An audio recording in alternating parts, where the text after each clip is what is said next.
If you want to edit a slow motion video on POCO F7, all you have to do is go to the gallery. Over here, we're gonna open the slow motion video, and then you should be able to press on this button that we have at the bottom of the thumbnail or the preview. So tap over here, and then you should be able to find the timeline of the slow motion effect, which can be adjusted. If you see these lines with more space between them, this is the slow motion effect. So here we can find which part of the video is using the slow motion effect. You can of course adjust the effect. You can place it in a different spot. You can also extend it all the way so that you can have it on the whole video or just a selected part of it.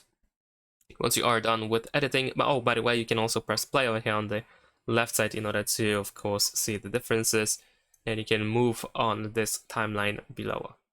Press this check in the bottom right corner in order to apply changes, and that's pretty much it. Thanks for watching, leave a like and subscribe.